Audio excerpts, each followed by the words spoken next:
So welcome to the launch of the ICON Northern Ireland Group, and a huge thank you to PRONI for hosting us today. I'm Emma Jeter, I'm Chief Executive of ICON, the Institute of Conservation. I want to say a huge thank you to David Orr, Sarah Graham and their teams for organising this afternoon's event, and also to everybody who's been involved in bringing ICON Northern Ireland to fruition. Really, really excited, and so pleased you can all join us to celebrate as well. We have a brilliant keynote presentation to look forward to, which of course is on the collections care behind the tour and the display of the Belfast Good Friday Agreement. And that's followed by an opportunity for refreshments, more refreshments because they were great, and of course networking. We've all come together today, both in person and online, to celebrate the launch of the Northern Ireland Group as part of ICON. This is really exciting in itself, and today demonstrates the power of bringing conservators, collections care professionals, and those from across the heritage sector together to learn, to network, and to forge many more impactful connections. And it is, of course, recognition of the importance of conservation and the role of conservation professionals on the island of Ireland. In addition to parity of accreditation with ICRI, ICON is very much looking forward to the two organisations working closely together to support all those caring for collections and enabling wider audiences to engage with and be really inspired by the heritage that we're so inspired by. So it's a wonderful thing, and we're really looking forward to what that brings in the future. As a membership organisation for professional conservators and of course a charity that champions conservation, ICON's strength really is our membership and the phenomenal content that the ICON groups deliver. This is all voluntary, so a huge thank you to everybody who is involved with ICON and everybody who delivers just the most amazing training, sessions, resources, and everything else through the ICON groups. ICON has 27 groups, and they range from emerging professionals, sustainability, care of collections, private practice, ICON Scotland. I won't reel out a whole list, but there are many, many more. And now, of course, most recently and very excitingly, ICON Northern Ireland. Do add ICON to your group preferences if you're already a member, so that you get all the updates from ICON Northern Ireland. If you're not yet a member, you should become one. ICON is a brilliant organisation and we would love to have you on board. And if you just want to find out more about ICON, you can sign up for our newsletter, which is completely free, or better still, come and find myself or Amy, who is sitting over there. Come and find us afterwards. Really happy to talk to you about everything ICON can offer. And of course, David, who is also a trustee of ICON and obviously chair of ICON Northern Ireland. So we're all happy to answer any questions you have and provide any information about ICON or ICON Northern Ireland. And now, without further ado, I'm delighted to hand over to Janet Hancock, Head of Preservation and Collections Management at PRONI.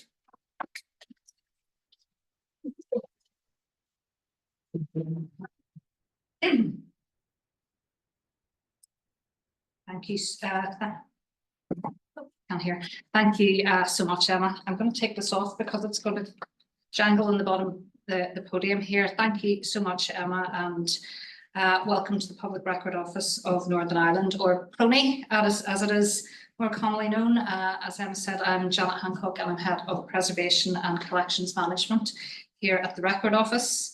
I'm absolutely delighted that we're hosting the launch of the ICON NI Group, and look forward to hearing more about the opportunities, the benefits, the supports that this new group will offer to the heritage community and stakeholders, particularly through the discussions and presentations today, and also look forward to hearing about some great examples of conservation work and collaboration as part of the presentations.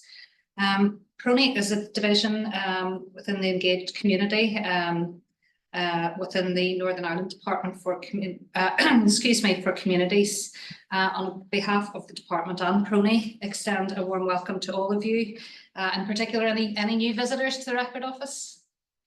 Oh, loads. Well, you're particularly welcome, and also to all of you joining us remotely. Glad you're able to tune in.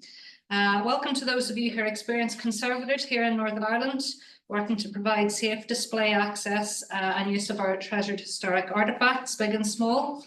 To those of you working across the heritage sector in a range of other roles, and to anyone here because they are avid lovers and consumers of culture and heritage activities, and indeed to anyone who's just here because they want to find out some more about the wonderful work that our conservation professionals do. Minister Lyons unfortunately wasn't able to join us at today's event. However, the Department for Communities has a wide-reaching responsibility for the preservation of and access to cultural heritage in Northern Ireland.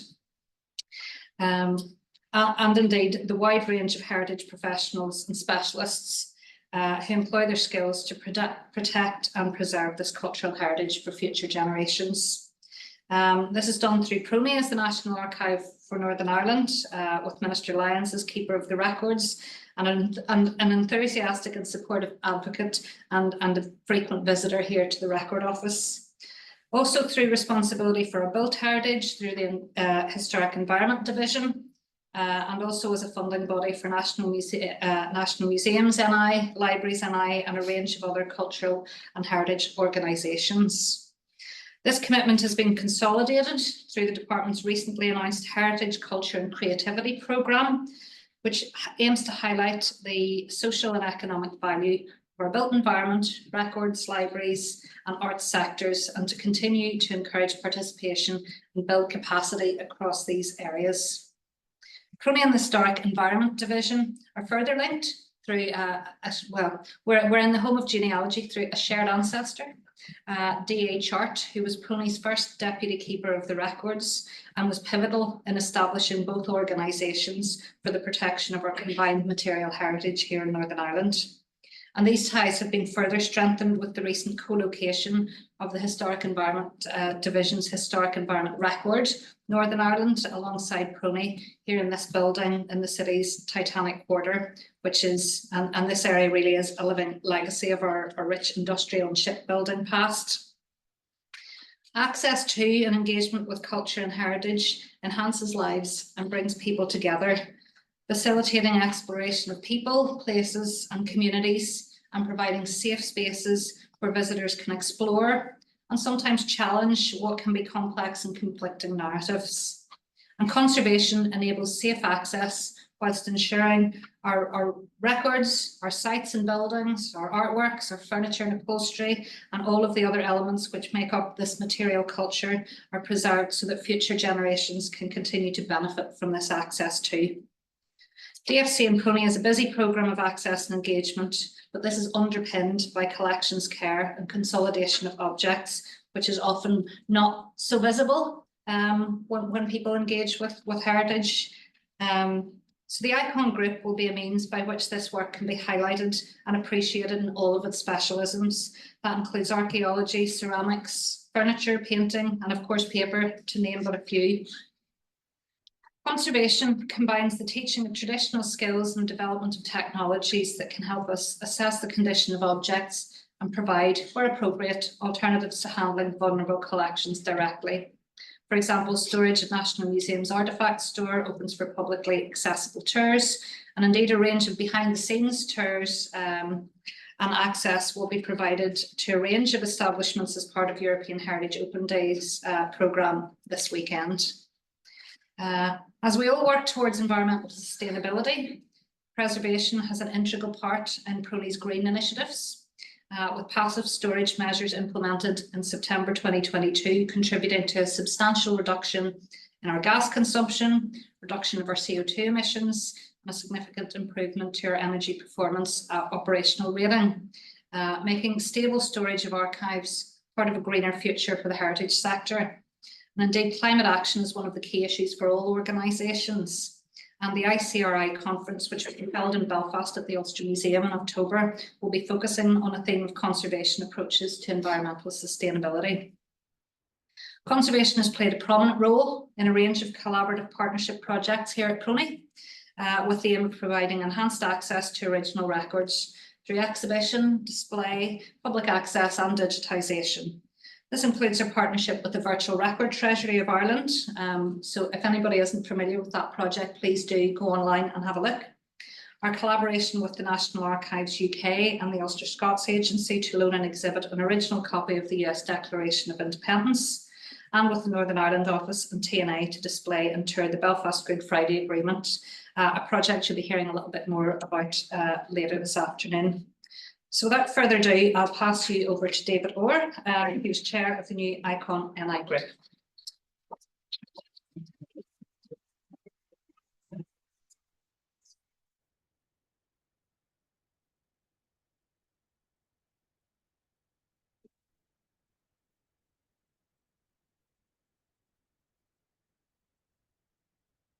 Okie doke. Thank you so much to Emma and to Janet for that warm introduction to you all today. My name is David Orr, and I am one of the trustees for the Institute of Conservation and the chair of the group in Northern Ireland that we've launched today. My background, I am the Castle and Collections Manager at Hillsborough Castle and Gardens as part of Historic Royal Palaces. And I suppose my role in conservation started about 2010, 2011, where I have came into conservation training through Westdean College and then stepped out into self-employment, and then with Historic Royal Palaces in 2015. So again, thank you very much for all of you for coming. It's wonderful to see such a great turnout in the room and online as well. I suppose whenever we say it's a launch of the Northern Ireland Group, I will be honest with you and say that it's actually a bit of a relaunch because ICON had their triennial conference in 2019 in Belfast, and there was a group of conservators after that which felt a bit of enthusiasm to where we would start a group and we would begin to meet together.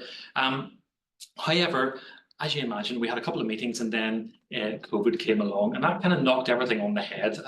We had one or two informal meetings, sort of a soft launch, as you will. We met at the Grand Opera House with Ruth Bothwell from Decowell and also with Sarah Graham again here in PRONI, but there wasn't really a formal launch to the group. So it's wonderful to be able to have that today and to see so many of you here. So what is the purpose of the group and what are we hoping to achieve and where do we want to go with it? The group, as you can see, as an overview, is established to represent a tight-knit conservation community in Northern Ireland. There's not that many practicing conservation individuals in Northern Ireland, and therefore we felt it's really important to try and pull that together and have a body as part of the Institute of Conservation that would be able to actually meet together and share ideas. We want to advocate conservation as a discipline within the Northern Irish government and local sector bodies as well. Admittedly, ICON's been quite quiet over here, and this today hopefully is the formal start of something where we're able to push further and advocate more for conservation. And quickly a nod as well to the Institute of Conservators Restorers in Ireland. They are a fantastic body as well that we have a mutual agreement with, and we've already heard they have a conference on the 10th of October that I really encourage you to come along to as well. ICRI are a wonderful body that ICON are hoping to work really closely with in the future. And what are our objectives? Well, to collaborate, share and disseminate best practices across heritage bodies and professionals in Northern Ireland. We want, as conservators, to learn from one another. We want to be able to visit each other's interesting projects, whether it's in the refurbishment of a house or whether it's a certain document that's been having work carried out on it. As conservators, it's always good to be able to learn from one another, and I think this is a great opportunity for all of us to be able to do that. But of course, we're all conservators within different bodies and within different fields and different professional organisations. And we want to be able to advocate for conservation within that, champion it as a discipline within the likes of PRONI, Historic Royal Palaces, the National Trust, etc., to advocate on the behalf of conservation. And finally, we want it to be a forum where we can offer learning and training, offer out courses where we're able to have fellow conservators and heritage individuals come together and learn and, as I say, advocate for one another. Now, how can we do that? Well, I would encourage you all to stay in touch. Emma's already mentioned about how you can sign up to ICON and the newsletter and to hear what events are up and coming. Afterwards, please do come and talk to either Sarah, Emma, Amy, or myself, and we'd be more than happy to tell you about what's coming up in terms of plans and what we want to be able to do. Or just if you want to reach out, ask questions, please do not be afraid to do so. I've already mentioned that we want to have an opportunity for learning, and we're already focusing on an event in December, January time, which is going to focus on disaster management within heritage and heritage practices. And therefore, if any of you are interested in that, or if you want to have colleagues to avail of that as well, please keep an eye on the ICON newsletter and the group page on the ICON website, and we'll be able to give you a little bit more about that as it comes together. But certainly, I would encourage you to do so. And I just want to say thank you again for all coming along. And I'm now going to hand over to Jonathan Black, who is a professional in the conservation restoration sector in Northern Ireland. Jonathan is a heritage joiner, and I'm sure we've got many interesting things to learn from him. Thank you.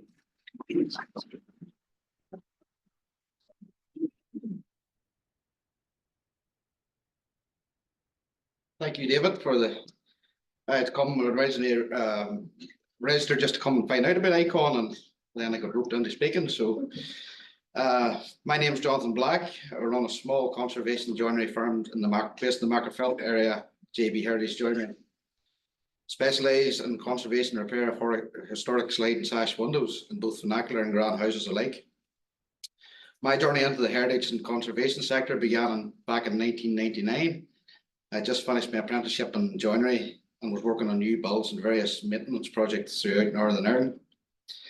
The company I was employed with took on the restoration of Woodbrook House, built in 1765, owned previously by an elderly lady who tried her best to keep on top of maintaining the 4-storey house and gardens. She had the misfortune of employing a handy person to help to do the work, and in the late 1990s, the practice by handy persons and contractors was to use modern materials like sand and cement. These were perceived to be better and easier to work with, but in fact they had a detrimental effect on the building fabric and caused multiple structural problems and a massive outbreak of dry rot. My responsibility on that project was the slide and sash windows and the panelling that surrounded them. The company that I worked for, their management decided to advise the client that the best course of action was to pull out the original windows and put in modern replacements. I was convinced the slide and sash windows could be saved, and thankfully the clients agreed with me. I was able to save all the slide and sash windows and was commissioned to make 2 reproduction horizontal slide and sash windows for the basement kitchen. 2012 brought about the credit crunch and a new direction was needed. I started to investigate heritage skills a bit further, and with the possibility of taking on another training or apprenticeship. I applied for the Heritage Skills Programme that was advertised and managed by the Construction Industry Training Board, but wasn't successful in getting the place and had to wait a further 2 years for the opportunity to come around again. The CITB acquired funding to train 12 joiners in Heritage Skills Conservation Joinery, and I applied and was successful and spent the next 12 months working as a Heritage apprentice on a work placement based with the National Trust of Mount Stewart. Working closely with the joinery team on site, I set about learning the necessary skills to survey, document, stabilise, repair and reinstate various joinery items that needed work during the major project. We worked on windows, floors, doors, and we assisted the conservation team to move and place items within the house that had been previously in storage during the project. Being able to work alongside specialist conservators was a massive help for me during my training, learning consolidation techniques which I still use today. I found if you're willing to listen and learn, the fellow conservators will take the time to talk you through the techniques they use. A month of training was theory-based, and during this time we learned different architectural styles, medieval construction methods, lime mortars for pointing and plastering, and what insect and mold attack look like, and tools, maintenance, and tools on how to use them and maintain them. The most important lesson that was learned during this time was the mantra, maximum retention, minimum intervention. We built a small building using green oak and using medieval joinery techniques, and had site visits to Hillsborough Village, Ormiston House, and the Titanic Drawn Offices to view the conservation projects and practices used during these projects. After completing my training, I searched for an opening within the heritage sector and conservation joinery, and nothing was suitable at that time. So I decided to set up a small business to conserve and restore small joinery items. My first item through the workshop was a Lister milk churn that appeared in a box of bits. And after a conversation with a man at a vintage rally, setting to work, I cleaned, documented all the pieces to see if anything was missing, and after a few hours had to turn back together. Over the next few months, various small items come through the workshop for repair. A few months later, the National Trust contacted me again to see if I could free up some time in my schedule to come back to Mount Stewart and assist Fergus Purdy with the cleaning and polishing of the doors in the central hall as part of the project to uncover and clean the original stone floor. Over the next couple of years, I was involved in a series of small projects for the National Trust, the biggest being the stable-yard gates at Mount Stewart and the housekeeper's cupboard at Castlecool, working again alongside Fergus Purdy. My direction was changed during the pandemic. Focus changed to windows with the need for ventilation, and I identified that tradesmen offering to repair sash cords and maintain sash windows were virtually non-existent. Many had retired or were no longer there. Skills were being lost. I decided to offer this service, and this very quickly developed into conservation and repair. Windows are the eyes of the building they're fitted to. There are many styles and designs ranging from small, simple, single-paned sliding sash windows that are found in vernacular cottages to elaborate Georgian-style split into multiple panes separated by slim glazing bars. The process I use for conservation and repair has evolved over the past few years to simplify and tailor fit this for the clients I work with. The process starts with a condition report and photographic survey. Working with the National Trust surveyors, we developed tick sheets of common defects, which speeded up the survey process considerably. From that, a report is devised and a plan of restoration is drawn up, retaining as much of the original window structure as possible. The sashes are removed and a temporary screen is placed against the outside plasterwork with a layer of plaster slope placed between the screen and the plaster to provide protection to the historic plasterwork and as a seal against the wind and rain penetration. Sashes go back to the workshop, painters removed using a heat gun and gently scraped off. Paint is usually hiding something that needs consolidating or repaired. Problems also lurk behind the putty as well, so any loose putty is removed. The surfaces that are consolidated or repaired are usually painted with a quality primer, and the glass is refitted, puttied around and left to cure for 7 days. 2 undercoats in the glass are then applied. The box frame is checked over for defects, repainted, and then the sashes are reinstalled, ensuring the window opens smoothly. I use traditional jute or wax cotton cords over the modern nylon rope. Repairs to timber components are made using like for like. Most windows that I encounter are pitch pine, so reclaimed pitch pine is always sourced. Irish oak was used at Castlecool, so through working with the surveyors at the National Trust, we advised them to plank an air dry Irish oak that had fallen during storms in the estates. That gives us as close a timber match as possible for repairs. Most of the windows that I restore are made using hand tools, so I like to match repair the repair pieces using the original wooden moulding planes. A set of these planes would have been produced for each grand house, and using these makes a closest match as possible to our repair. Recent projects that have been repairs to the windows at Killion Manor, County Meath, restoration of the front door at Corval House, County Cavan, windows repairs at Lakeview, Kirkcudbright, window repairs at the former Chronicle office in Coleraine. Fort William House, Tobermore, was a repair to a window with an inscription etched into the glass referring to an eclipse in the 1800s. Repairs to windows at Kearney Village for the National Trust. Repairs to doors and windows at Cushendun Conservation Area. All our projects that I've assisted Fergus with has been at Castlecool, Florence Court, Mount Stewart, Killevy Castle and at Hillsborough Castle. These projects ranged from polishing doors to rebuilding archtop tack cupboard to refitting a semicircular bookcase and a decorative spandrel. What a privilege it is to work on some gems of Ulster's architectural heritage and leaving my mark on the history of these houses.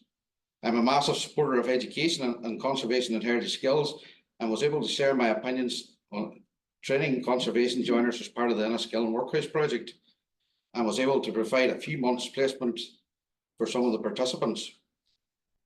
I'm currently in the process of developing a local group of conservators and heritage tradespersons within the Mid-Ulster area, so that we can provide workshops and training for owners of listed buildings to advise them and train them on various techniques using the correct materials. As a conservation joiner, I feel there's still a lot of convincing that keeping and preservation of historic wonders must happen. Modern building contractors are the hardest to work with. They don't see that keeping and preserving historic wonders is the best use of their time, and advise their clients to put in new. All too often I'm finding that modern timber wonders are only lasting 25 to 30 years due to poor timber quality. Once restored, you can easily get another years out of a sliding sash window, providing the maintenance is properly done and the paintings kept regularly sorted out. Aside from the windows, the small projects still arrive in the workshop. Just last week I carried out some conservation work on parts belonging to a 1933 Rolls Royce that the owner is preparing for a trip to Wales. So I'd like to thank you for listening to me and my conservation story, and I hope I've been able to provide an insight into what conservation entails for me.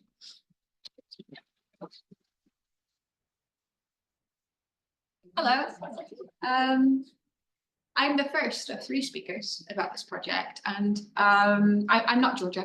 Unfortunately, she couldn't be here today. So my name's Natalie. I do work at the National Archives though, in the collection care department, and was part of this project.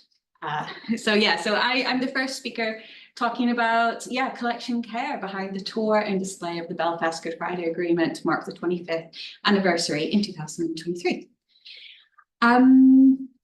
Let's see. So actually, this tour is one of the projects that I'm actually most proud to be involved in, not only because it's of its cultural significance, its historic significance, and the success of the tour as well, which we'll talk a little bit about in terms of impact, but because it really centered the role of conservation and the role of the registrar teams and it's their role to enable access and support this quite deep level of personal engagement to our document heritage collections, which Sarah will speak about in her bit.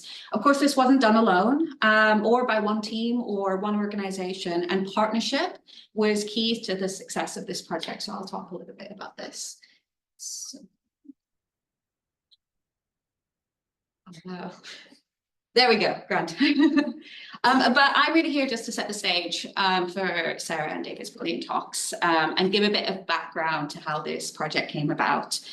So this is a snippet of the press release after the tour had completed. So the Belfast Good Friday Agreement has concluded its 800-mile tour across Northern Ireland from London to mark the 25th anniversary of its signing. The first time the original UK copy of the agreement has returned to the region since signing on April 10th, 1998.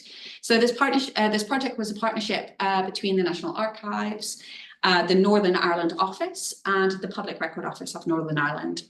And together we organised a series of short exhibitions and day displays across all 6 counties of Northern Ireland, working closely with host venues and pragmatically working through considerations around environment, security and handling as well. So overall, I counted it as it was displayed in 22 venues.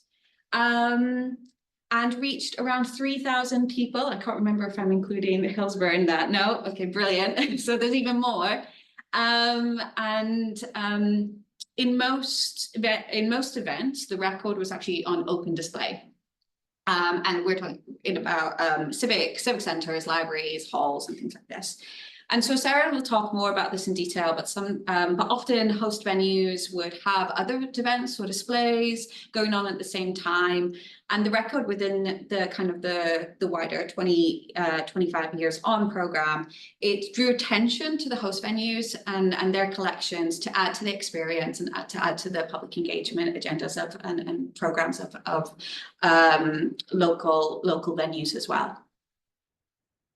So for those of you who aren't familiar with the National Archives in the UK, here's a bit of information about us. We're a non-ministerial government department, and the official archive and publisher of the UK government and the National Archive for England and Wales. We have over 11 million records covering over 1,000 years of history, most notably Doomsday. It's one of our big records. We are governed by the Public Records Act of 1958. And we have statutory duties to preserve as well as provide access to the public to our records in our care. We do this through digitally and online, digitally on-site in our reading rooms. The Act also empowers us to lend records for display at commemorative exhibitions and for other special purposes. So we do have an on-site exhibitions program and a loan program, and we are sort of moving from this information management organization to more of a cultural venue. We're also a national organization, and we often do these sort of like intergovernmental partnerships as well. And I'm sort of providing a bit of context to our organization. It's important to mention because, you know, we're part of the civil service, we're part of the DCMS and funded by the Treasury. We're a national organisation, and so we work closely with the Arts Council. And, you know, this has actually really shaped our approach to displays and loans, and I'd say until this project, and we still do. We have a cautious management of risks when records leave our site, and especially the associated reputational risks. This is a high priority, but this project, it really needed a different approach. So when the idea of having a series of events in Northern Ireland first came up, following a visit by representatives from the Northern Ireland office in early 2023, I originally said, I don't think we can do this. I don't think this is possible. We regularly receive intergovernmental requests and provide access in our custody of diplomatic and department events, but these are usually within government buildings, government departments. And they're typically single-day events in London. There's no transfer of custody, and we have an internal but well-established framework to ensure the safety and security of the document while outside TNA. And most importantly, these venues have a very high levels of security and security presence, which we kind of like piggyback off, which we benefit of. So to use this model on a really big scale for 22 different venues, within civic centres, within libraries, was very new, but it was made possible through Sarah, working with colleagues in the Northern Ireland office, and it possible through this partnership model. And it was really utilising this sort of specialist knowledge that conservators and registrars have around security and environment, but taking the lead from partners like PRONI and our host venues in that decision making as well. So it was a very collaborative effort. So how am I doing on time? Good, great. So this is just a slide with some of the details from our copy of the Belfast Good Friday Agreement. So it was signed on April 10th, 1998. And I'm going to say pretty sure that everyone in this room is more familiar with its contents than I, so I will not go into that side. But for everyone who isn't familiar, it was an agreement between the British and Irish governments and most political parties in Northern Ireland of how Northern Ireland should be governed. The images on the slide are close-ups from some of the features of the National Archives copy of the agreement. So there were 2 copies signed, and one is retained in the UK government and the other was retained by the Irish government as well. So you can see the sort of our copy, the UK signed copy, is in a red leather case binding held together with a blue ribbon laced through 3 punch holes. The ribbon is pulled really taut, with the ends caught underneath the red shellac seals of the UK and Irish government. The agreement has 4 articles, which is 5 pages outlining the contents, followed by the signatories page. And then there's a following 43 pages of appendices that provides details on the 3 strands which created the power sharing arrangement. So thinking about this record from a conservation perspective and the context of this tour, it's in pretty good nick. It's no conservation treatment was needed. It's a modern record. So the conservation assessment was really focused around how a record can be safely displayed in open display, considering the features like the seals, like the taut ribbon, which creates a very tight binding, and obviously the potential light sensitivity of the signatures, a very important part of the document. So our conservation team, working very closely with our registrar at the time, Dan and Sarah, we worked to create a framework for displays that can manage these risks, but also have room to be adapted. And then we sort of handed this over, which was new to us, handing over that responsibility within this case to implement that with PRONI as well. So the goal of our display framework was to basically recreate a temporary reading room in the host venues. Every venue was different, so working with the venues, we adapted the framework. And I think only once we had to go back to our security advisor and say, okay, what can be offered is beyond the parameters that we discussed. Is this okay? And yes, it was okay. Obviously, one of the biggest risks was light. And Sarah did measure the light levels during the displays, and you can see one of our light meter there, just on the display table. And I think this is one of the biggest conservation-led discussions we had. We knew it would go over the light allowance within our lighting policy, but thinking about this from an audience engagement perspective and access. And there were quite long discussions around kind of audience, and these discussions were underpinned by the knowledge of the materials, which was sort of led by conservation. And then we sort of decided, this is where my pen comes in, better light than never. It's got a laugh. Okay. And we decided that, like, yeah, we basically had lots of discussions that the value gained from displaying this record on open display was significant enough for us to warrant going over the document's light budget. And I apologize, I have included a graph. It's only one though. So you can see in the graph, this is sort of lux readings, and where the spikes are the displays. And although these were short displays, a short period of time, there was a lot of light. For context, within our loans program, we display our records at 50 lux with minimal to no UV, which normally is around normally around 6 months. So of course, light damage is, or light induced change, I should say, is cumulative. But yes, this was very high. We didn't know the light levels within the venues beforehand, and actually even during the tour we weren't sort of taking those readings. So we really gathered this information to support future decision making and future displays as well.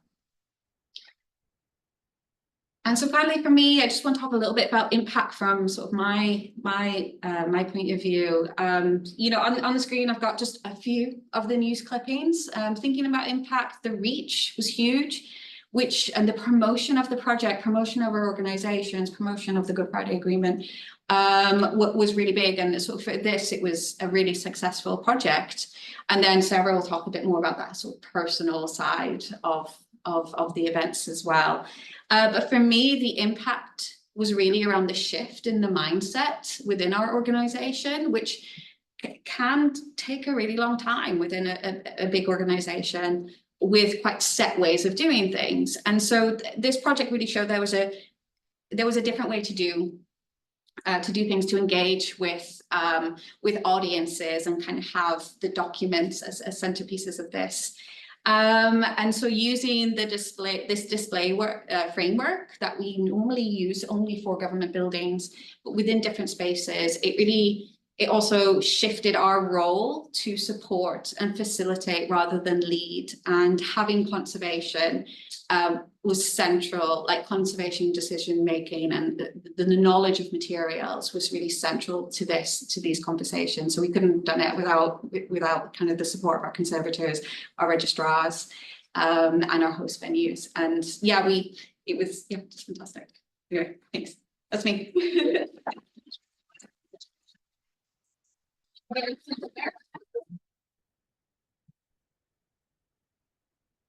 Thank you, Natalie.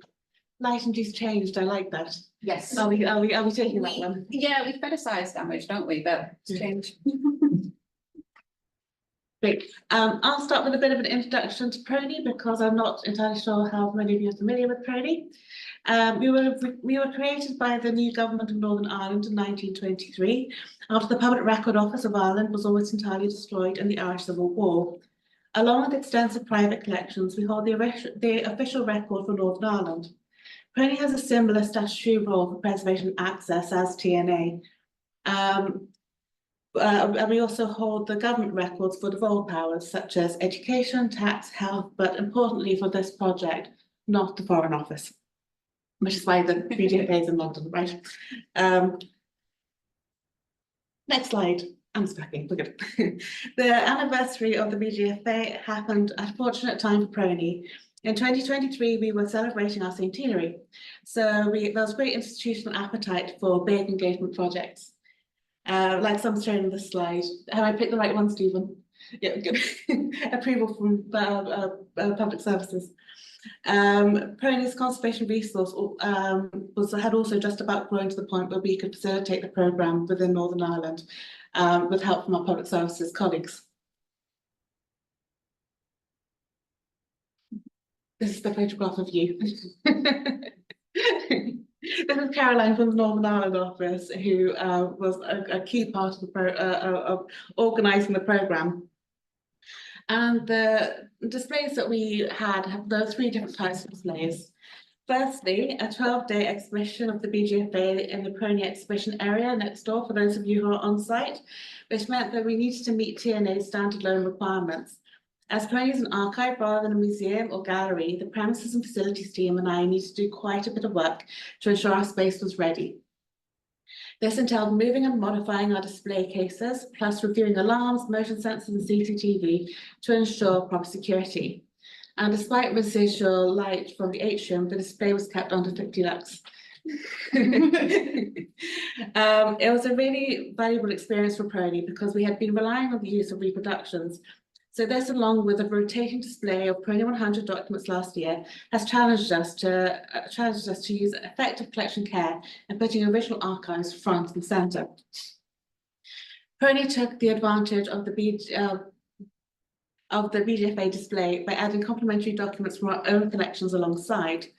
And the start of this exhibition coincided with an event with the National Archives of Ireland reflecting on the BGFA. That's what the photograph is on that slide as well. The second type of display were events with a large audience. So this was the Agreement 25 conference at Queen's University, Belfast, the NIO civic event, the Game of Thrones experience, which I'll talk about later, and the gala dinner at Hillsborough Castle, which David will talk about. These were high-risk events for me, as the attendees ranged from a couple of hundred to over 1,000 people at one event. However, they were part of the NIO's essential ask, and so a priority for us. At PRONI, we have a display case on wheels which could be put in the back of our van and was dropped off at the event a day or 2 in advance. The display case was a necessary layer of protection because these were complex events with competing demands. For instance, at Queen's University, there were caterers who needed to get lunch to the VIPs. Hungry VIPs are not a good idea. And the Game of Thrones event had food and drink circulating too. And come hell or high water, this document was going back to TNA in the condition it came to us in. As Natalie mentioned, the benefit here was that we were able to piggyback off the security arrangements for the VIPs attending. And that's also the reason why we used to get the display case across nice and early so that could go through security. Those of you who are eagle-eyed will notice that it is outside of the display case for Bill and Nikki, Bill Tinton and Nikki from Nikki Bell.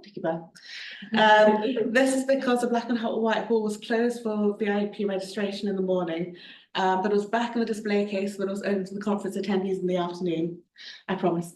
You'll also notice, I hope, the beautifully hand-stitched calico book cushion made to the dimensions of the Good Friday Agreement and the display case. I'm very proud of that.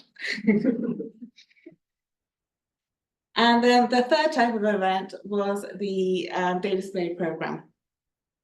I put a list of venues here. I will not be able to mention them all individually later, but we are very grateful to them for hosting us. Through their participation, we were able to display the BGFA in all 6 counties of Northern Ireland, which we are really proud of. Their support meant that the BGFA could reach audiences where they wouldn't necessarily expect to see it.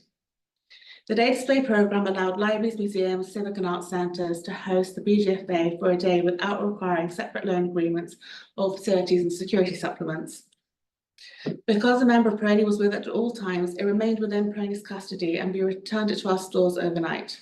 This made arrangements much more flexible, especially as the programmes were being put together in a very tight timeframe.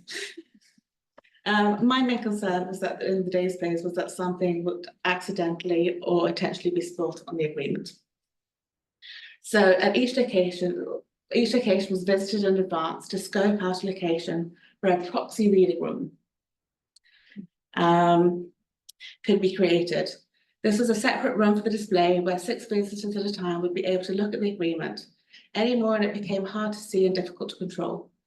There were 2 members of PRONI staff, myself as a conservator and a member of our public services team with the BGFA, and then staff from the host organisations at the entrance to ensure that coats and bags were left outside and supervised.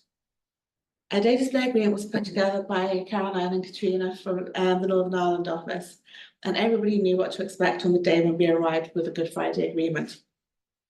This was invaluable, as I found that the person who would agree the conditions with was not always the person about to help with the display. So it's really helpful to have something concrete to point to. We learned a lot along the way. Local staff rather than security made a huge difference as it blended a community feel rather than being confrontational.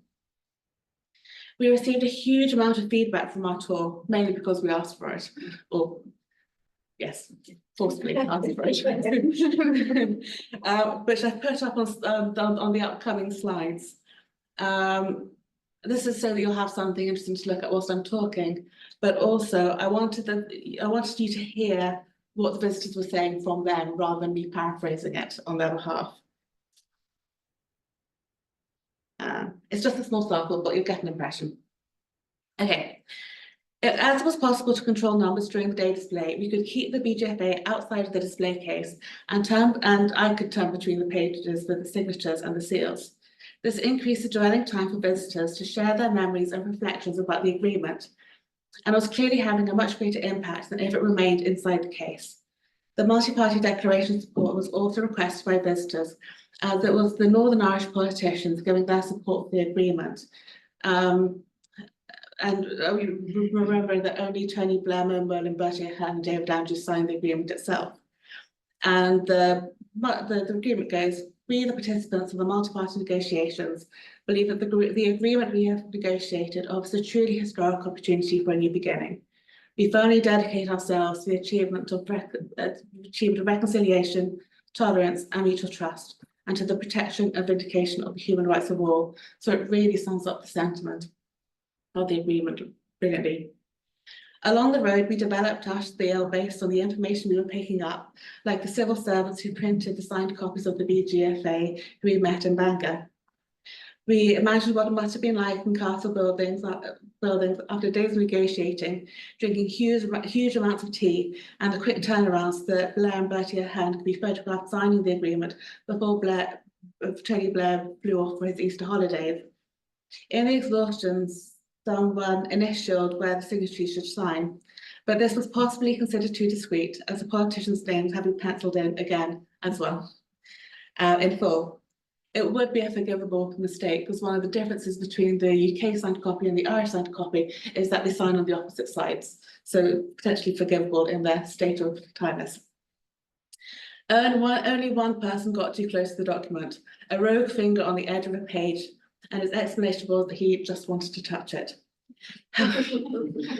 However, as it was available for access in TNA's reading room, my response was appropriately measured.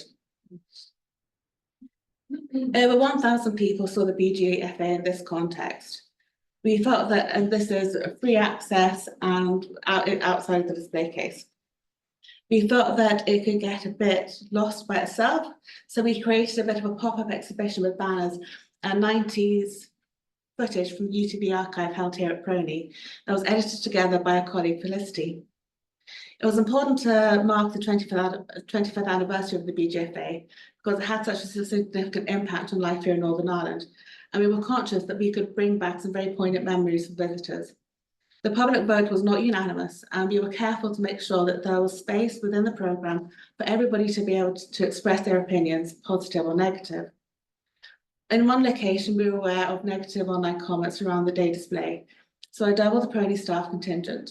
It was unlikely that damaging the agreement would be the end goal, but rather the means by which somebody could make a point. If you create space between the initial point of contact with visitors and the agreement, then there is time to diffuse the situation and let people have their say before getting into the room with the document. The day, however, was thankfully event-free. It turned out to be a very rewarding and emotional time for us all, starting with the moment that Georgia and Natalie arrived at City Airport. It was such a privilege to be there, watching the arrivals board, for the wheels of the plane to touch the ground, and for the BGFA to be back in Northern Ireland for the first time in over 2.5 decades. I was surrounded by families and friends in arrival, completely unaware what was inside the unmarked plastic vote-lined carry case. It was brought back to the studio here in the PRONI van, and the careful process of condition checking started. Here, the document is compared with the condition assessment that Georgia and Kat completed at TNA to make sure that there were no adverse effects from travel. How are we doing time? Okay. So here are some examples of the day display. Firstly, Enniskillen, not because I'm biased, but because it tops the leaderboard for visitors. A staggering total of 219 people attended the day. They had a fantastic education sessions for schools, which was running alongside the day displays. Classes would have a session with museum staff about the history and context of the agreement before coming over in small groups to see it for themselves. We noticed a difference in approach between those who remembered the Troubles and those who were too young to.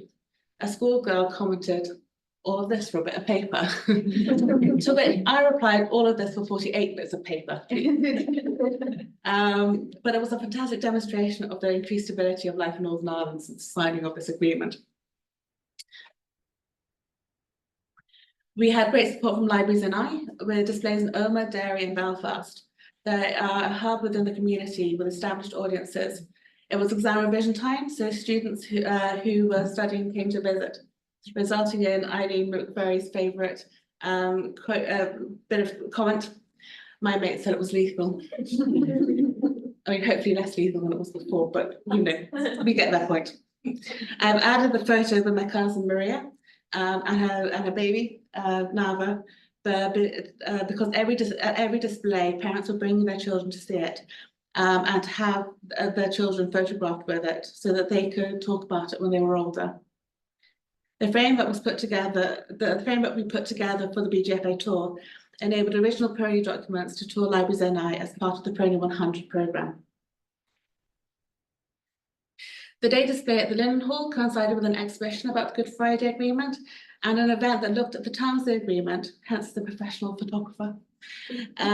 They took another vote to see if the audiences would still give it a public mandate today, and in case you're interested, the result was yes. Bangor was our last visit, where we had our 1000th visitor in the top photograph. We couldn't pick out who was the 1000th, but the group were the 1000th. Our final visitors, who were the gentlemen from the Navy. They were there for the Maritime Festival. As you can see from the feedback, it matched the public that we were able to be inventive with our collection care so that it could safely be displayed outside of the case. And also, one of a couple negative comments about the Good Friday Agreement. But as I was saying, it was important that everybody thought that they could express whatever opinions they had about the Good Friday Agreement. Now, this is what I call the Dan Swanitsky appreciation slide. Dan Swanitsky was the lead registrar for TNA during this project. So the Game of Thrones civic event was organised by NIO, and Dan was so crucial to the success of the programme, but he's now moved to VNA Dundee. He was monitoring the movement of the BGFA when it was in transit, and the other end of the WhatsApp group during the events. Luckily, he was able to come over to TNA and come over from TNA to see the BGFA display in action. As I mentioned earlier, there was food and drink circulating at the civic event, and so the BGFA was in a display case. But it was lovely to see Dan's response. For weeks, we had almost daily meetings to work out the granular details of exactly how to safely display the agreements in entirely new spaces. It was a very technical, possibly theoretical program for him, but he was visibly moved by the reaction to the guests, of the guests to the paper, the ink, and the seals, which make up the Good Friday Agreement. What amounts to a gathering of sheets of paper had a talismanic property for the visitors who saw it. It was a physical connection between the community leaders and politicians who negotiated the terms of the agreement and saw it again at Queen's University and at Hillsborough, and the Northern Irish public, whose hope in giving the agreement a public mandate made it a success. Hope, pride, and achievement were the overwhelming reaction, and it was a privilege to be there to hear it. The feedback we gathered has now been saved and it's in turn become part of our public record.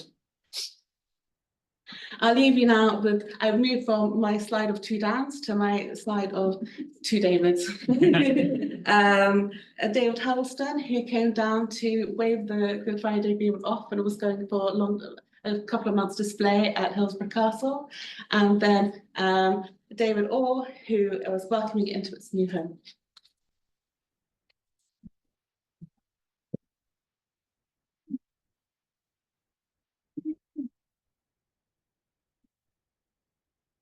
Thank you very much, Sarah. Hopefully hit the red button. It would have, right. Brilliant. Fantastic, just make sure it works. Well, listen, thank you so much to Natalie and to Sarah for the wonderful presentations that they've just given. And charting the sort of the impact of the agreement from its fruition of coming on tour within Northern Ireland, and Sarah charting its tour through Northern Ireland as well. And finally, I'm here to talk about it coming to Hillsborough Castle, but the impact that it has also had to our visitors and what it meant for the castle itself. It's been a real privilege to be able to work alongside such high-profile organisations, whilst for me personally rewarding. It's fantastic that each organisation has been able to collaborate to pull together what has been fascinating, and I'm sure Sarah and Natalie will agree, stressful and emotional time along the way. There's been many conversations that have already been alluded to, but for the ability for organisations to be able to come together and bring objects such as the Belfast Good Friday Agreement back to Northern Ireland, it opens up a whole new audience, and I'm very much looking forward to future projects where we will be able to tell the story of conservation and learn the impact that as conservators we can have into projects such as this and being profiled in such a unique stage. So as I said, 25th anniversary of the Belfast Good Friday Agreement, coming to Hillsborough Castle and Gardens. Now, for those of you who have not been to Hillsborough Castle, first of all, I will thoroughly encourage you to make a visit. But first of all, what is Hillsborough Castle? So I'm going to chart a brief history of it. It's an Irish country house based in Royal Hillsborough, just outside of Belfast. It's a castle that we believe at the moment records suggest was built circa 1750 by a gentleman on the bottom left-hand side of your screen here called Wills Hill. He was the Earl of Hillsborough, and in 1789, he went on to become the first Marquess of Downshire, where you will get the names such as County Down and other local area land names from Hilltown, Hillhall Road, etc. And interestingly, and I'll touch on it later on, he served in the cabinet of George III at this time. In the 1800s, the Downshires were a major political landowner or political party or group in Ireland and major landowners at the same time. For those of you in the room, the Downshires at one point owned land from Larne, which is just east of Carrickfergus, and it ran all the way down to Dunleary, just south of Dublin, uninterrupted as well. So that gives you a bit of a flavour of the influence that they had. On the partition of Ireland, Hillsborough Castle was sold by the Downshire family to the government for about £65,000. The collection was not sold with the castle, it was sold slightly earlier for a slightly higher price. But as I say, the British government needed a seat for the governor to live and to hold whenever in Northern Ireland, and they purchased the castle in 1925. 1972, the role of governor was abolished. We had 5 governors and the role was abolished in 72 whenever the Troubles really began to ramp up. And that is when we had the Secretary of State come into position. We're currently on our 25th Secretary of State, and that is Hilary Benn. And in fact, he has, as of yesterday, we just had the annual garden party, which the Secretary of State holds as well at the castle. If we skip forward a little bit more to 2014, Historic Royal Palaces, who owned managed 5 sites in London, took over the management of Hillsborough Castle. We opened it up in 2019 after a refurbishment in the gardens and of the castle to the tune of about £25 million. We carefully conserve and manage each of the sites, London and Hillsborough Castle. And you can see from the photographs themselves a flavour of what goes on. It's still a political residence, it's still a royal residence as well. And of course, it's now a visitor attraction. And we would thoroughly encourage you to make a visit. So, what the castle itself, I've discussed a brief history of it. I like to use the tagline, it's a place where worlds and minds can meet. We've got Chris Heaton Harris just over the edge of the title there, but we'll excuse him with that. So the castle has developed a narrative not only as a residence for landed gentry and royalty, but it's a political connection as well. Through the centuries, believe it or not, for over 250 years, and not many of you will know, but the first politician to come to the castle was this gentleman on the left-hand side. That's Benjamin Franklin. He came to the castle in 1771. Now, the reason he came to the castle was because he was actually in Ireland, researching how the British government runs other areas within its empire. And as I say, he had come to Ireland, to Dublin, and was making his way on up to Scotland and stopped off with Will's Hill at the castle. Now, ironically, the story goes from his memoirs and from research that Benjamin Franklin and Will's Hill did not see eye to eye one bit. And as a result of this, we actually have the firm belief that due to their relationship souring after he left Hillsborough Castle, that's, maybe we could take a bit of credibility for American independence, which, by the way, is being celebrated in 2026. So just keep your eye on that as well, hopefully, folks. But we talk about the building being a place where worlds and minds can meet. It's the backstage diplomat where we encourage quiet diplomacy. If we fast forward through the 1800s, where we've had political or land, the Downshires and their huge amounts of land and conversations moving on in their role in politics. 1985, the Anglo-Irish Agreement was signed in the drawing room at Hillsborough Castle. So again, really the first hard-hitting political agreement within the Anglo-Irish discussions. We've got Margaret Thatcher and Teacher Fitzgerald in the drawing room. And what you can't see from this photograph is there's actually about 200 people around them, and to squeeze them into the drawing room is some feat. We've spoken to journalists who were in the room at the time, and they're actually spilling out of the doors and onto the terrace to even get a shot of this significant moment. In 1998, we're talking about the Belfast Good Friday Agreement at the moment. Well, a lot of the negotiation took place at the castle. The quiet diplomacy behind the scenes, in the gardens and in the state rooms, is where Tony Blair talks about his hands of history moment. And again, from our oral research projects, we know from the likes of Mo Mullum and her stepchildren and of people that were working at the castle at the time, there was a significant amount of activity that was going on. Tea and coffee was in constant supply, as Sarah's already mentioned as well, and Mo Mullum, an essential figure within this process. And again, maybe not to be discussed further in this room, but some of the research that we've discovered about Mo Mullum and her children racing bicycles in staterooms will not allude to further due to the conservators here as well, but we won't be recreating that, I can guarantee. In 2010, the black and white photograph in the centre, we had the 2010 Hillsborough Agreement that allowed the devolution of policing justice powers to the Northern Ireland Executive, and this was announced in the throne room in the bottom centre there. And moving just up to current to last year, 2023, of course, we were celebrating the 25th anniversary of the Good Friday Agreement. As Sarah's already mentioned, we had a series of educational and dinners at the castle, circa 300 people at a gala dinner in the castle, and then educational tours throughout the rest of the week. And as you can see here, we have the likes of Bertie Ahern, Tony Blair, Bill Clinton, George Mitchell and Rishi Sunak all in the building.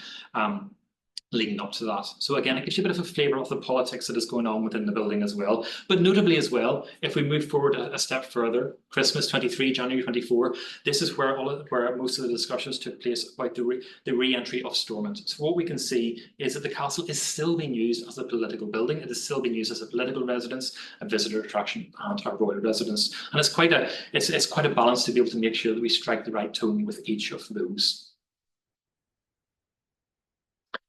Okie doke. So what we have here, this is Lady Grey's study. When we take a step back to 2019, Hillsborough Castle Historic Royal Palaces, we took the decision that the politics of the castle, whilst it was woven into the rooms, we needed a dedicated room to celebrate the role of politicians within the building and what's happened in there. And we decided that the last room that you'd come to on the tour is Lady Grey's study, named after Governor Grey's wife. We took the decision to pull together an exhibition known as Preparing the Peace. It's a play on words. Most of the pieces within that room are proprietary sketches for the final piece that hangs elsewhere in other buildings. But of course, Preparing the Peace is in the piece in Northern Ireland and Ireland as well. The hang itself, it came to fruition in about January 2020, a room to celebrate and portray the diplomats and politicians that have been at the castle. Now, I will put a caveat and say that we have rotated the hang quite a bit. It doesn't include every single one, but we do our best. Of those artworks that were in the room, there was quite a few difficult decisions to be made. First of all, you'll notice that there's quite a significant amount of artwork. The picture reels, first of all, were not the standard. We needed to make sure that we were able to hang those paintings with confidence that there was going to be no risks. So picture reels were completely replaced during the refurbishment project, and each one is held in with stainless steel anchor bolts and weight load tested to about 50 kilograms. Now, that's not to say that there's a 50 kilograms in every single hook, but it's to say that we have future-proofed it further down the line for this hang to rotate. Some of the other paintings that came in, I'll just note two in the middle there. On the right-hand side, you've got a pencil sketch of Mary McAleese. The final piece hangs in the Great Hall in Queen's University, Belfast, by the artist Carol Graham. And then the one in the centre, that is it was commonly known as the Chuckle Brothers. It's a wallpaper of Ian Paisley and Martin McGuinness. What's interesting about those two is that the Mary McAleese, it came rolled up in a tube. So that made it quite an interesting way to try and make it slightly more flattened and presentable, and secondly, to make sure that we weren't actually going to cause further damage to it as well. So it was carefully weighted before we framed and glazed it. The Conrad Atkinson of the Chuckle Brothers, the wallpaper, that came still slightly wet because it was freshly printed, and therefore, again, a couple of decisions had to be made on how we would A, handle it, and B, mount and glaze it. But we did circumnavigate those, and confident that we got the right resolution with that. These are a couple of examples of the sketches that slightly smaller than the previous two, but with that comes risk. There's a security risk with those, not only from somebody having a poor response to it and a risk of damaging them. Therefore, we glazed them to prevent anybody to carrying out any harm to them. But we also took the further step that we installed a Forteco tag onto each one. If you're not familiar with Forteco, it's credit card sized tags that can be set onto the backs of paintings that will chart their movement within a building if it's moved even an inch from its position that it's recorded at. And therefore, that added an extra layer of protection for our security wardens to be able to patrol them with. Thankfully, none of them ever moved without any pre-authorization. What you'll also notice as well is that whilst there are charcoal sketches, the David Trimble and the John Hume in particular, some of them, as we mentioned earlier on, with the rolled up copy of print of Mary McAleese, the David Trimble, if you notice in the left-hand corner centre, it's actually got a coffee stain on it. So it came directly from the artist studio, handed to us in an envelope. Much the same with the Mo Mullen as well. That is actually a photograph that had been painted over, and it was hanging just up in the artist studio, which makes you think that it's maybe sometimes a bit of a peculiar ask for an exhibition to be put on. Can we have your sketches instead of the final piece? So again, there's questions there about, do we remove the staining? What do we do with it? But we felt that is part of the history of the object. That is part of the object's history, where the artist has been working with the politician or the diplomat, and there's history associated to that, what was said, reactions to things, and felt it was important to hold on to. Of course, within the room as well, charcoal sketches, pencil sketches, we needed to make sure there was careful light management. Each of the windows in the room had mesh blinds fitted to them, and this immediately reduced the amount of light coming into the room by about 90%.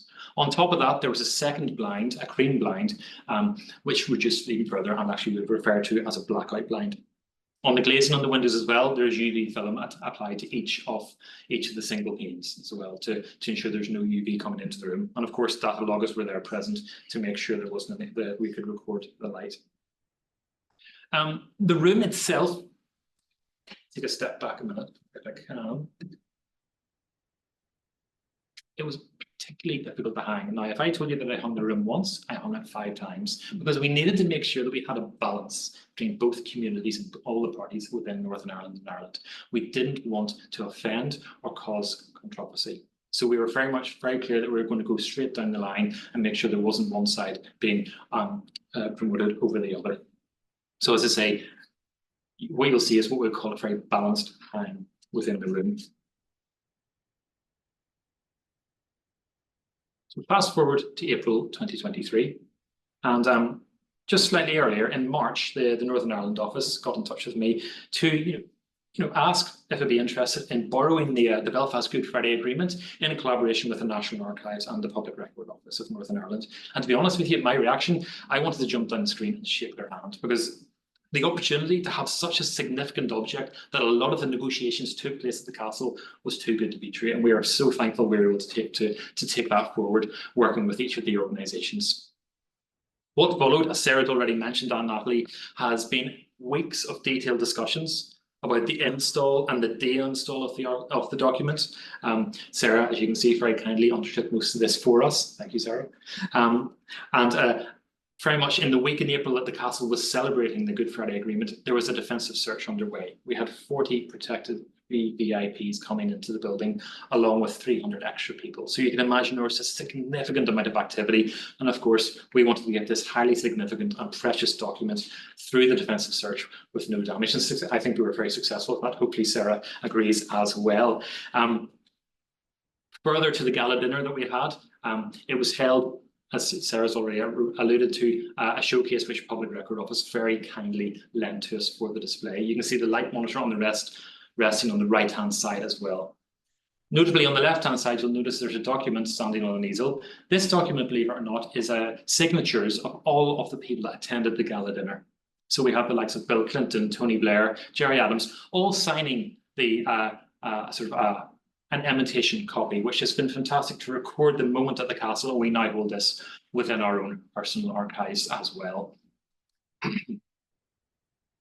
So, once the gala dinner was over, we wanted to move the document for further education purposes in another area of the building, and this took further discussion.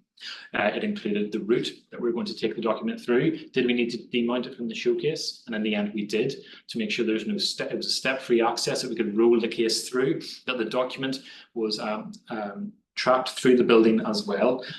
It moved to Lady Grey's study, which I'll get onto in a second. And you can imagine already that the impact of this document moving through the building and sitting in the room with all of the politicians around it was phenomenal. At the dinner, the gala dinner, I was in the room and we had the likes of Bill Clinton staring up at his own portrait, looking back down at him. We had Gerry Adams tweeting about it with 120,000 retweets. To give you a level of the idea of the impact that this had on that night is phenomenal, and certainly a history-making moment.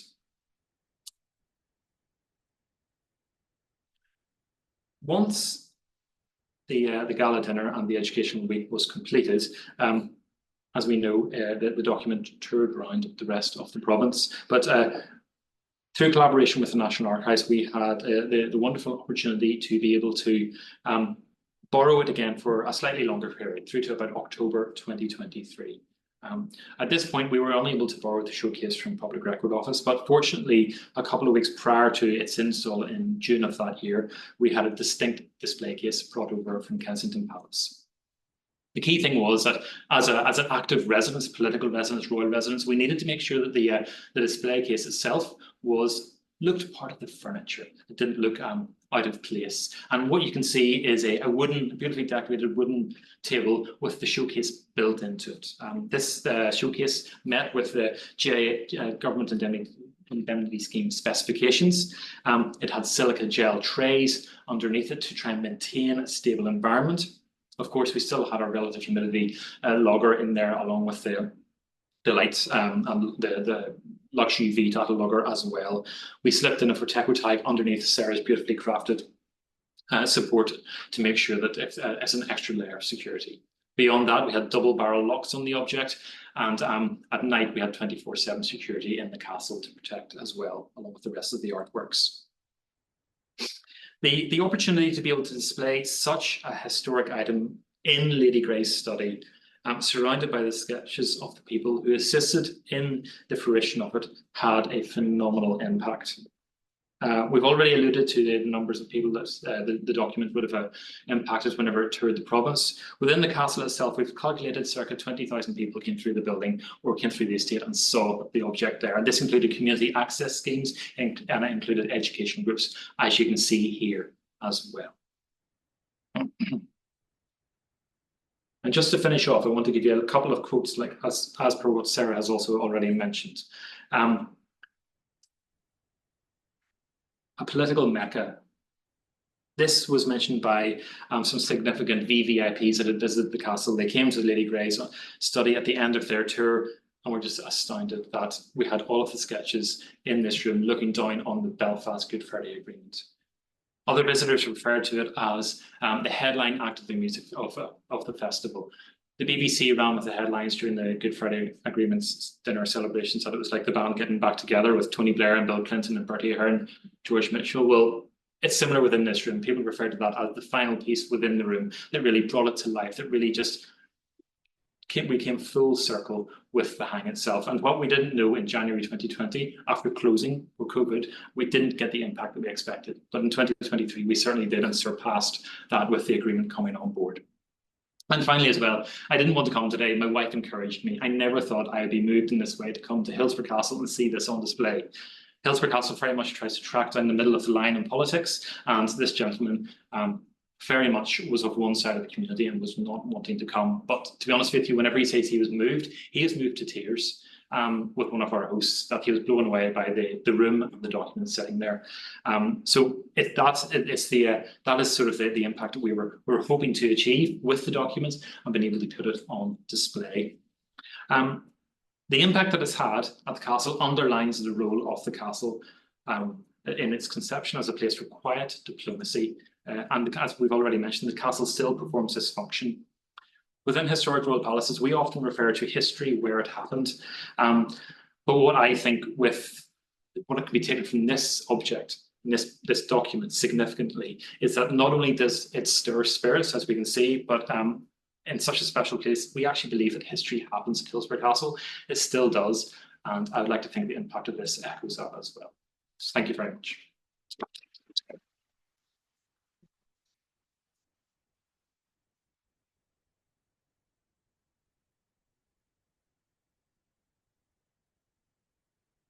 Brilliant. Thank you, David. Thank you to all of our speakers, to Janet, to Jonathan, Natalie, Sarah, and to David. I think you'll agree that that was a really powerful series of presentations. Just in terms of summarising and kind of closing words before we get on to some questions, if you have any, so do have a think if there's anything you want to ask our speakers. I think one of the things that came up a lot was collaboration and partnership working and just the absolute power of that, which of course is why we're all here today. So we can network, we can get together, we can talk and actually bring together our work so we can collaborate and move things in the future together.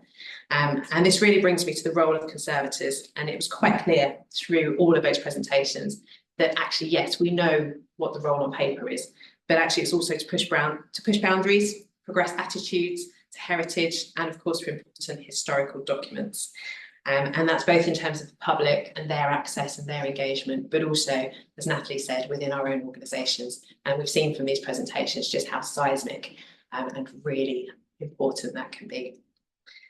And actually, from the original response of Natalie, I don't think this is possible, to actually open access display and achieving huge reach and huge impact, on an 800-mile tour across Northern Ireland. And 20,000 people, was it over 20,000 people at Hillsborough Castle and Gardens? Absolutely incredible. And then I think just to kind of finish off that point about how emotional and moving the display of the Belfast Good Friday Agreement really was for people who didn't think it would be. And it really touched me that people were bringing their babies, their young children, to have those photographs so they could actually connect them with it in the future and show them how it was relevant to them, to their lives, to their history, and to the Northern Ireland, the island of Ireland that they're living on today, and of course across the whole of the UK. So really, really impressive. And of course, David's wonderful introduction to Hillsborough Castle and Gardens, and just that balance of the royal residence, the political residence, those two functions in terms of the historic venue and the detailed considerations that go into, of course, anything that takes place there, but most certainly the display of the Belfast Good Friday Agreement. And just to say, if you haven't visited, do take a tour. It is absolutely powerful and moving as a venue in its own right. And of course, as David has said, is where history happens. So just a huge thank you again to all of our speakers. If we can give them another round of applause.